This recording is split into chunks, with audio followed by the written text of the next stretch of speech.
Hi folks, and welcome to the Meaningful Money Podcast. This is session number 389.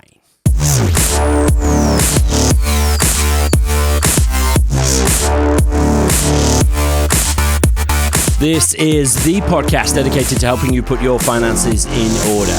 My name is Pete Matthew, and I'm going to share with you everything you need to know and everything you need to do to secure your financial future. I'm here to help you make sense of money.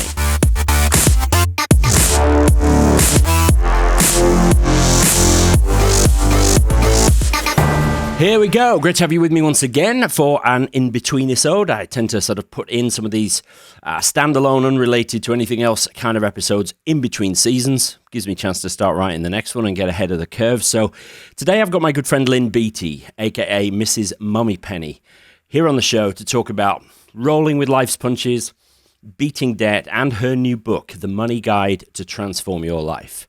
So that's today's show. After the main body of the show, I'll look at a review that's been left, and that's what we're going to be talking about next week, usual stuff. But remember, before any of that, this podcast continues to be brought to you with the help of my friends at Seven Investment Management, who have been helping me out here on Meaningful Money for ages, since the spring of 2011, which is just incredible. So please do check out what they're up to and say thank you to them. They are at 7im.co.uk. That's the number 7im.co.uk.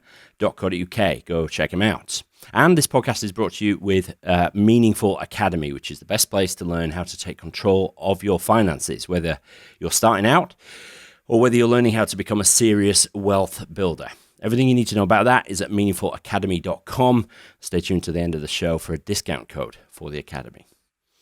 Okay, Lynne Beatty, my good friend, she's one of the good ones, right? She's been blogging over at Mrs Mummypenny for quite a few years now, has got all kinds of high-profile exposure, quite recently in the national press. Her sort of signature blend of gritty realism and can-do attitude just seems to be resonating with tens of thousands of people around the country.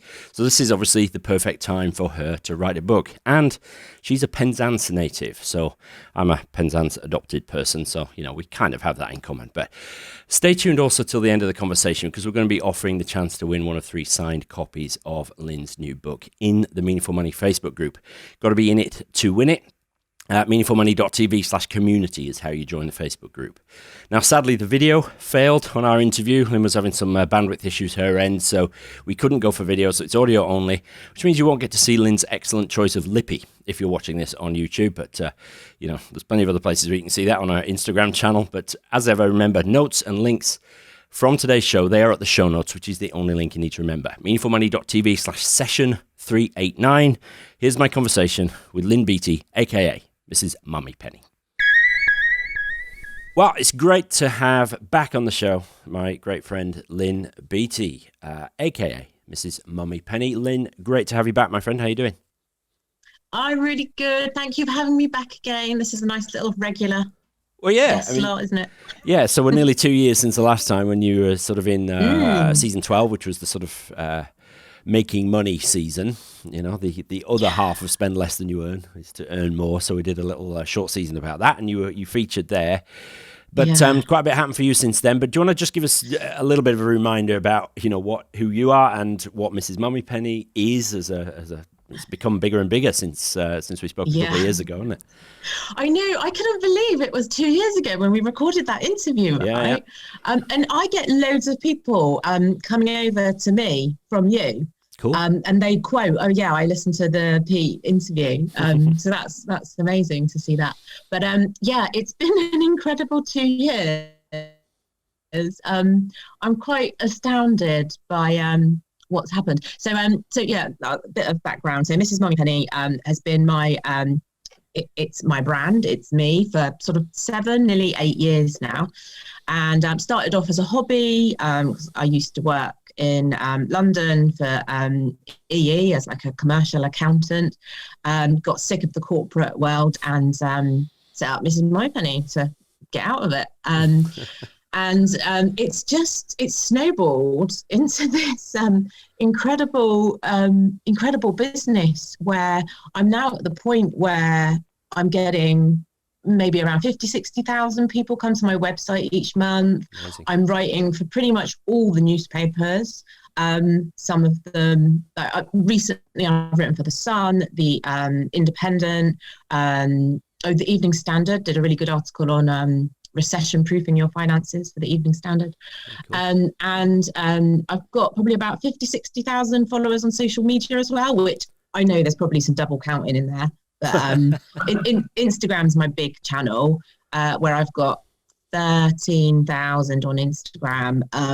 Whenever you write for The Sun, basically you get a massive chunk of Instagram followers. So it's really, really escalating at the moment. So yeah, it's turned into this incredible beast of a business. Hence, it was time to write a book.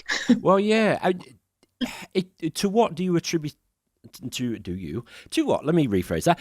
To what do you attribute the success or the continued rise? I mean, I follow you on Instagram, obviously, and we're mates, so we talk pretty regularly.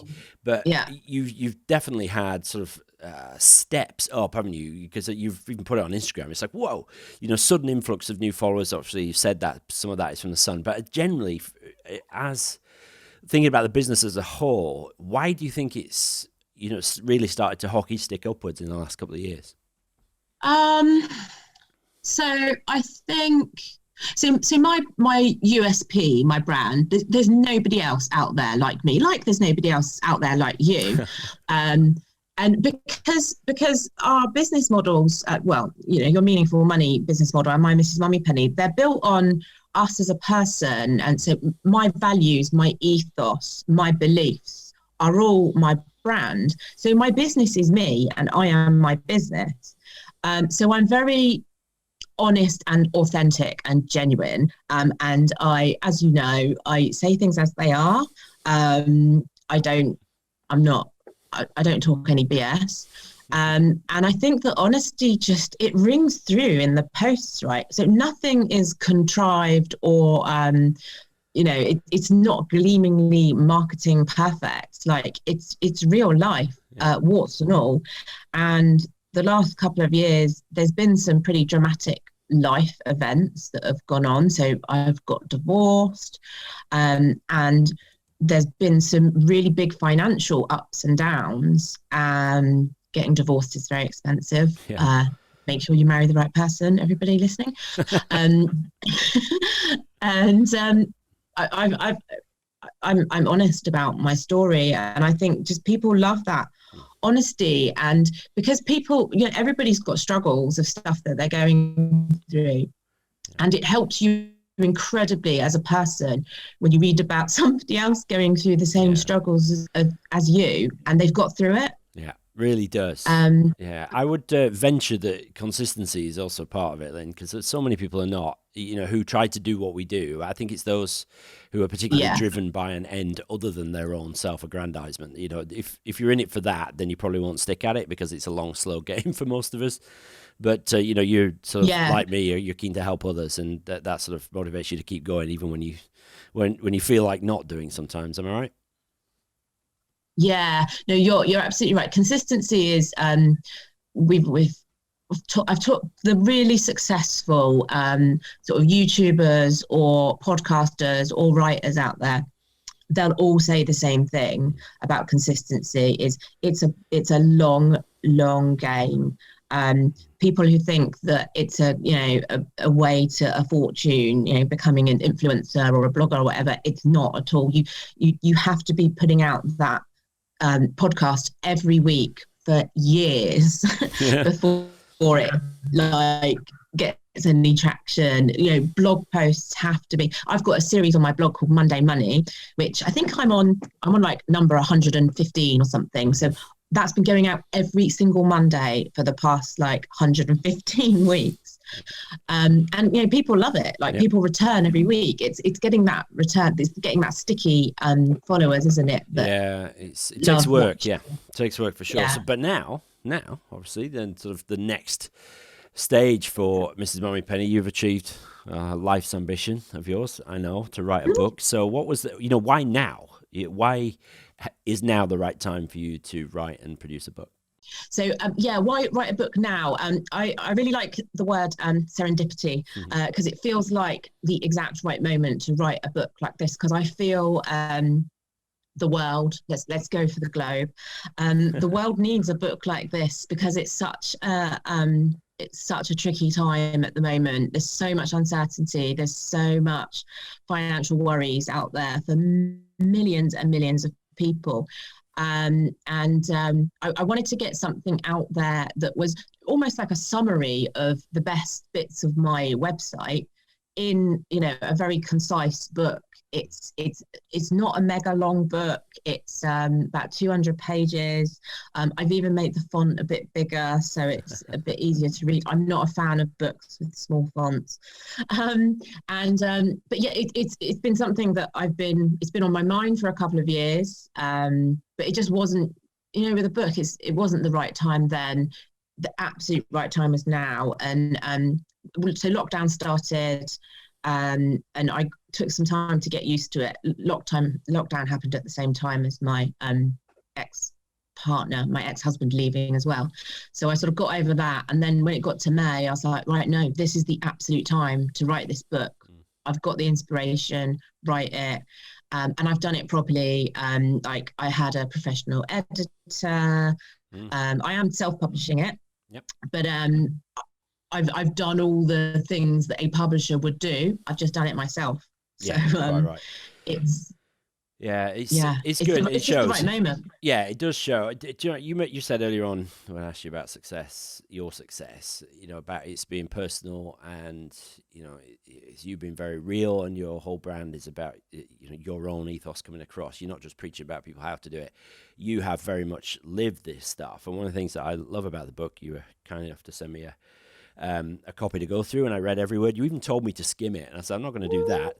I'm going to read. So I read every word, and I mean, you come right through it, and because you know, I sometimes feel something of a fraud doing what I do. That's a bit of a strong word, but the reason for that is I've been ludicrously lucky in my life. You know, I've never been made redundant. I come from, you know, a fairly comfortable middle-class background. I didn't have any kind of money education from my parents, but neither did I get myself in a whole load of trouble. Fortunately, married a woman who taught me how to manage money, right? So, you know, I haven't had to deal with a lot of the crap that a lot of people do with their finances.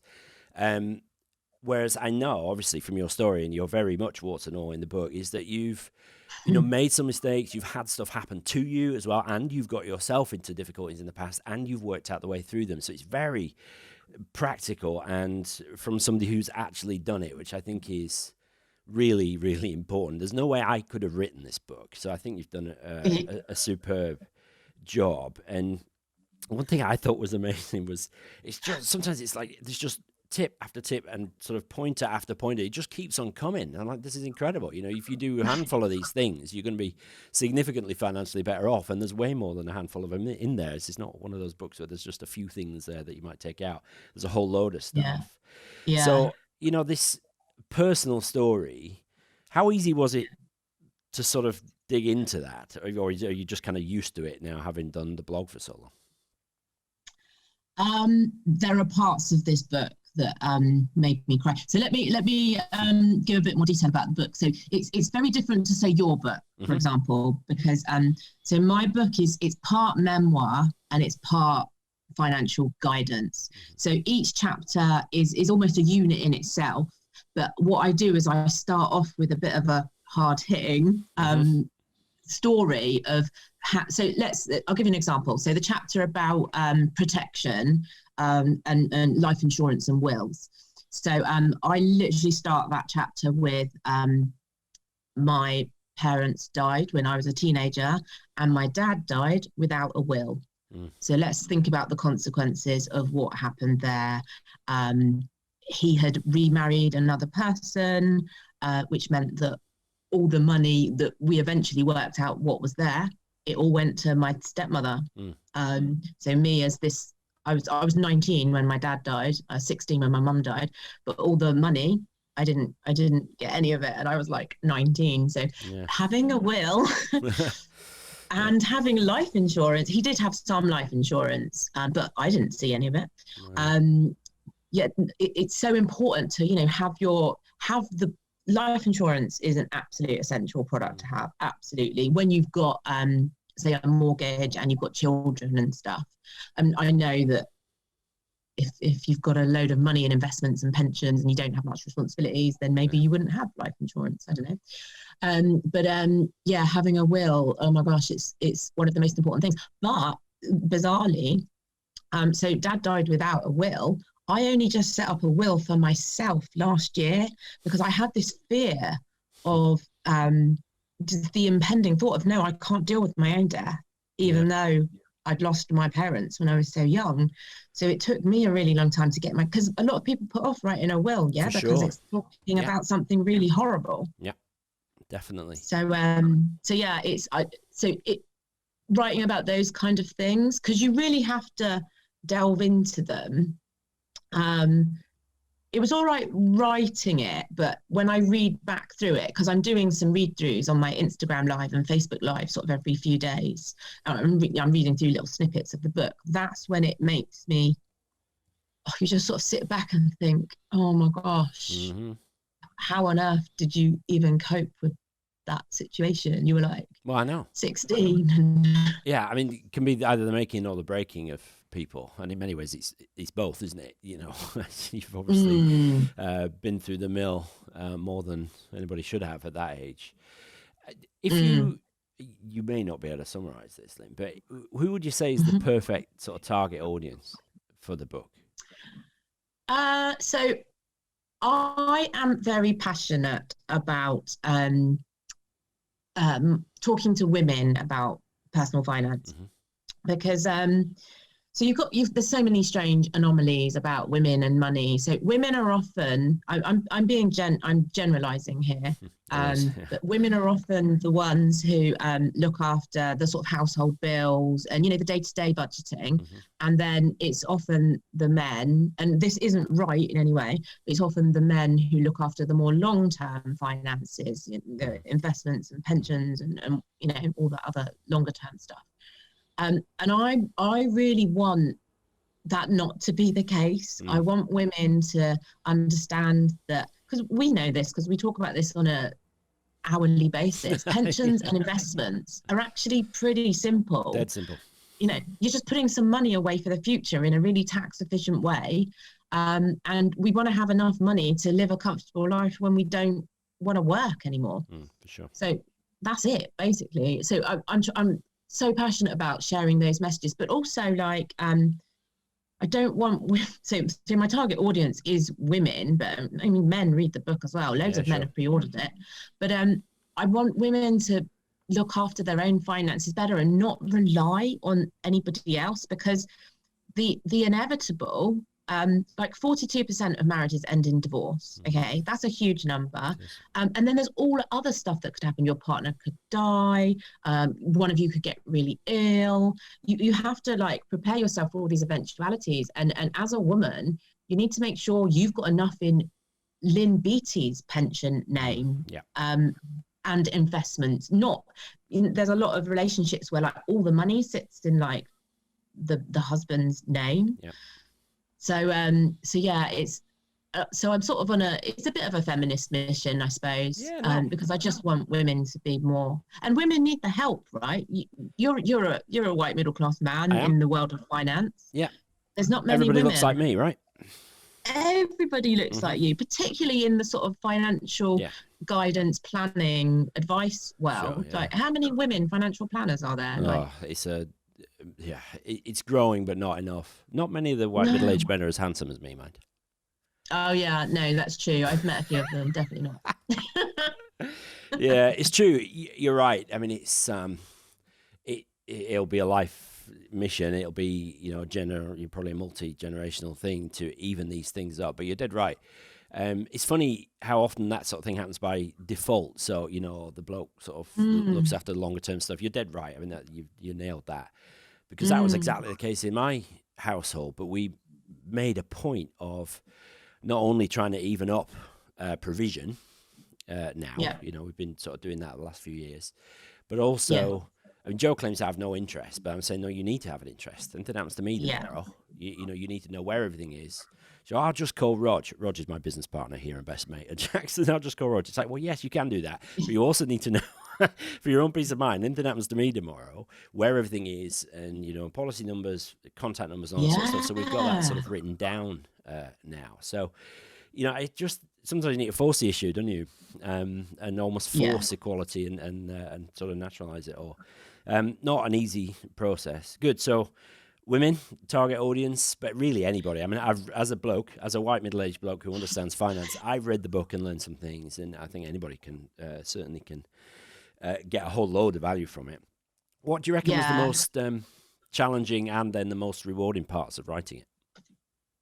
Oh, like writing it was probably the easiest part. Yeah. So I wrote it in about, I remember you telling me once that you'd written your book really quickly. So I always had that in my head that, if Pete can write his book in 6 weeks, whatever it was, then I can do the same. 6 weeks. I wrote mine in 8 days.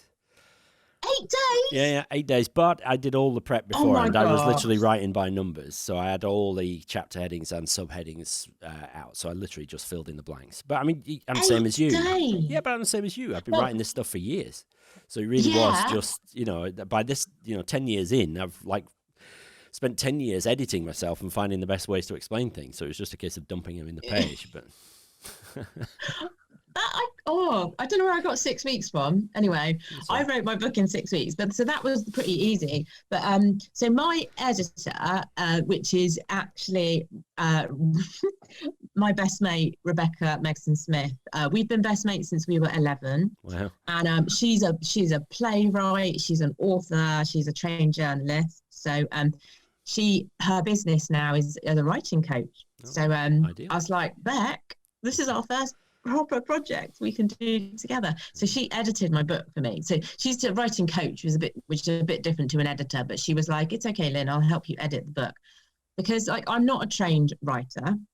Obviously I can write blogs, but so she got hold of part 1, so the first sort of 20,000 words, and she ripped it apart. Oh my gosh, she totally ripped it apart. And because we've grown up together, she was able to add some really interesting colour and elements to some of the memoir parts because she remembered stuff that I didn't remember. Because I thought that my mum died without any life insurance. And she was like, no, Lynn, do you not remember when we were 13? We were nosing through your parents' paperwork and we found your mum's life insurance policy. Wow. It's amazing what the memory can do, isn't it? Yeah, incredible. So the editing part was absolutely horrible because you've got somebody giving you a load of feedback on your book, which was really, really brilliant. But I had to rewrite. I know. You feel like you've done it all. I've done the writing now. I don't want to do any more of that. But then you have to. Yeah. I remember my first draft came back with something like 1,400 or 1,200 comments and corrections that needed to be. It's just like, oh my gosh, I might as well rewrite the thing. But it's a better product because of it. So. Yeah, totally. My book. It's immeasurably better with Becky's edits. So but the great thing about her so she edited part 1 and then all the amendments she recommended to me, I was able to implement them for part 2. Yeah, great. So part 2, so part 1 is about the short term, everyday, month to month money stuff, budgeting, debts, food, family money saving, and then part 2 is more about the future. Long-term stuff. So but the amount of edits you have to go through, so it was the first big edit from Beck. Then I had so a couple of proofreaders went through it. I had loads of edits from them because one of the proofreaders was Faith Archer, who's a financial journalist, so she had quite a lot of amends to make. You sent me a few comments about little glitchy things that were technically wrong. That was very helpful. And I think I did about 10 edits. yeah.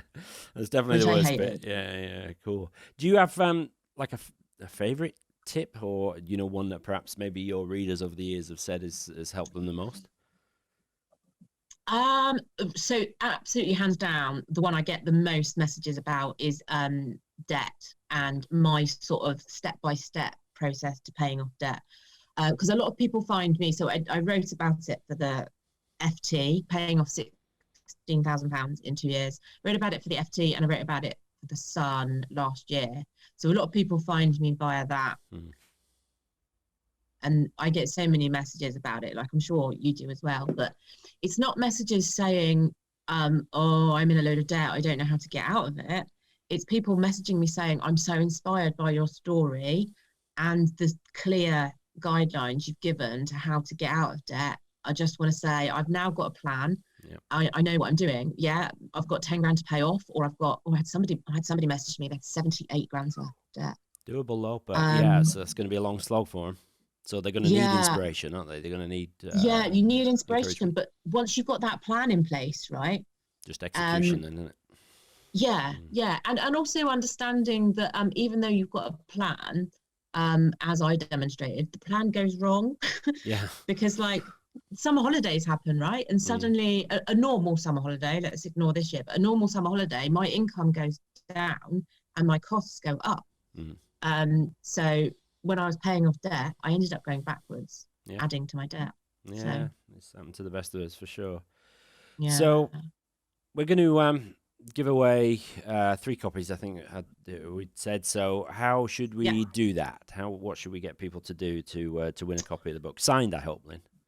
Of course, signed. Yeah, in a nice, with a nice purple fountain pen. That's what I'm using at the moment. So what I would love is should we do it via, how should we do it, via your Facebook group? Yeah, let's do that. And then so I'll put a post in the Facebook group, and we'll get because you're in there, aren't you? So we'll get people to leave comments on that. Yeah, and if people can leave a comment, which is their absolute number one top financial budgeting tip. Perfect. I'm going to go for the short term. Okay. So it could be anything. Money, food, exercise, mental health, but a really great top tip that's made a difference to people's lives. Yeah, great idea. So we'll get I'll put a post in the Facebook group when this episode goes live.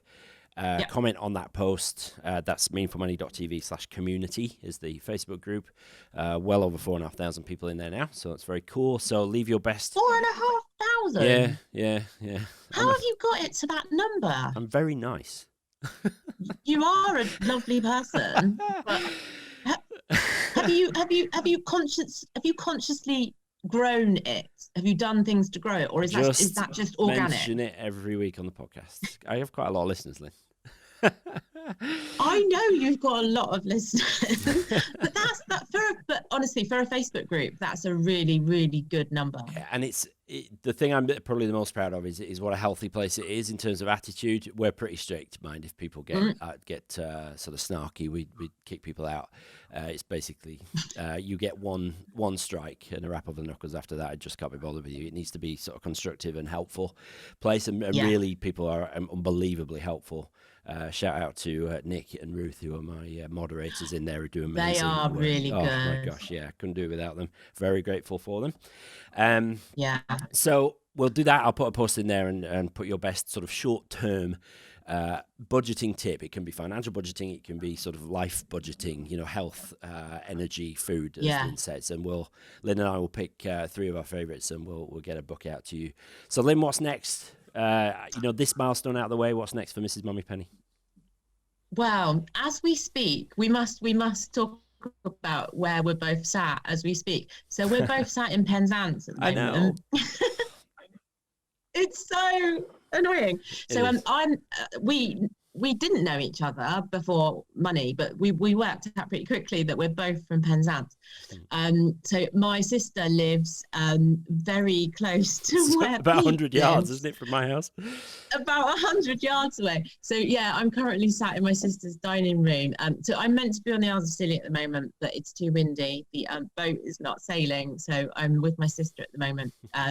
Reliving a lot of my youth. It's really bizarre. Like, I went to all the pubs yesterday that I went to when I was a kid. Not a kid, when I was 18. Yes, when you were definitely of age. Yeah, right. And I even went to my house I grew up in. So I went and knocked on the door and spoke to the people that lived there. Wow. It was quite emotional. Yeah, but obviously the book is going to be out. It's coming out 1st September. Yeah, the book's out the 1st of September, and whatever's next for me, so the intention is to come up with a plan whilst I'm sat on a beach in the Isles of Scilly for what's next. But I think so there's book promotion. As you know, you just never stop talking about it. I've got lots of articles coming out in newspapers, like The Sun have been incredible at supporting me. And then I've got lots of podcast interviews coming up. The BBC are being really wonderful at supporting me as well. So there'll be lots of stuff coming up there, hopefully on TV. Yeah. And then, I don't really know what's going to happen next, because if this book sells a load of copies, like, it's almost like be prepared for anything. Yeah, for sure. Yeah. It's the future's bright, mate, because you know, there's plenty of people online purporting to know what they're talking about. And, you know, I'm a big advocate in that we need as many voices as possible, but there are few more authentic voices when it comes to personal finance, day-to-day money management, and being able to lift their eyes from the sort of daily grind to the longer term stuff. Few more people are as good at that as you are, Lynn. So I wish you every success for the book. Where can people get it? Thank you so much. You're such a supporter. I love that. Big fan. But it's just like we help each other, right? I just think it's amazing that we support each other, and it's great. So where can people find it? So on my website, mrsmummypenny.co.uk, there's a little tab at the top that says books, so you can get it there. It will also be on Amazon, and I am in discussions with people like Tesco's and Waterstones and Asda to get it stocked there as well. Amazing. So if anybody's listening that wants to start selling my book. For sure. Well, I'll make sure there's links obviously in the show notes for this episode, which I will. Well, I don't know exactly what the link is because I'm not sure exactly what episode number this is going to be, but obviously I'll mention that before the end of the show in the top and the tail. But Lynn, great to see you, my friend. I wish we could do this, we kind of hoped we could do this face to face, but this damned virus seems to keep getting in the way, doesn't it? But I wish you every success with it, mate. Thank you for joining me today. Thank you ever so much for having me. Okay, hope you enjoyed that. So let's just a quick reminder about the competition. You're going to need to be a member of the Meaningful Money Facebook group. So you can join that over at meaningfulmoney.tv/community. Just ask to be invited into the group and we'll let you in. It's just 2 or 3 questions to answer just to keep out the bots. But we'll put a post up there, an announcement, asking for you to leave your best budgeting hack. All right, and Lynn and I will then pick 3 of our favorites to win a signed copy of her book. So definitely check that out, meaningfulmoney.tv/community. One other thing to mention, actually, Fairwill, who are the online will writing service, plus lots more besides, they're offering a promotion exclusively to Meaningful Money listeners, where they will take 40% off their already very low prices for writing a will. So there's a link in the show notes to that. But if you just go over to fairwill.com, just make sure you use the code meaningful40, meaningful40 at the checkout, and you can benefit from the special deal that they're putting on. That is running till the end of September. Full disclosure, they're also paying Meaningful Money a small commission for each will, so you'll also be supporting me and this channel. So thank you in advance for that. So if you've been thinking about getting your wills written, lasting powers of attorney, head over to fairwill.com, use the code meaningful40, meaningful40 at the checkout for that amazing discount. There's also a discount on Meaningful Academy, just for you podcast listeners. All of you have done so much to help me in my career and who are so supportive of everything that I'm building here at Meaningful Money. So the Academy discount will be £25 off the price of the Financial Foundations phase, which is for those who are looking to get started, learn about budgeting and paying off debt, things like that. £75 off the Build Wealth phase, and off the bundle of the 2 options, the discount works out to about £83. Those amounts are give or take a few quid, all right? The system works on percentages, so if you go over there and enter the code and you get a funny amount, that's why. The coupon code that you need is simply podcast, okay? So if you enter that in the box on registration, the site will automatically apply the discount. And yes, for those of you who are still waiting for phase 3 of Meaningful Academy, which is all about retirement planning, I do appreciate your patience. many of you know, have been fighting a sort of fatigue thing of uncertain origin, and that's definitely put back the timeline for that, but I'm working on it where I can. Don't yet have an ETA for you though, but I'll do my very best. But you can register your interest. Click through from the homepage of meaningfulacademy.com and just register your interest, saying that you're interested in the retirement planning section. Okay, quick review from Bury Burrows. Really helping me out is the title. Pete has a fantastic way of explaining things, and I can't recommend this podcast enough. I'm really getting a load of value from learning about pensions and ETFs, something I had no idea about a couple of months ago. Definitely give this a listen. Thank you, Barry or Bury Burrows. Not so sure exactly what the name is, but thank you. And if you want to leave me a review, please go to meaningfulmoney.tv/iTunes if you're of an Apple podcast persuasion. But if you're listening to me on any service where you can leave me a rating and a review, please do that. It really, really helps me out. Helps everybody hear about the show and subscribe, because it keeps me near the top of the rankings, which is where, let's face it, I like to be. Okay, I'm really excited to bring you next week's show. I'm going to be chatting with Jessie Meacham of You Need a Budget, which is more usually called YNAB. Easily one of the best budgeting apps in the world, and more than just an app. It's a whole budgeting approach and philosophy. A whole bunch of you in the Facebook group have asked me some questions to ask Jessie as well, so it'd be good to get his answers to those. And that's it, folks, for this episode of the Meaningful Money Podcast. Hope it was helpful. Hope you enjoyed it. Thanks to Lynne Beatty, aka Mrs Mummypenny, for her time.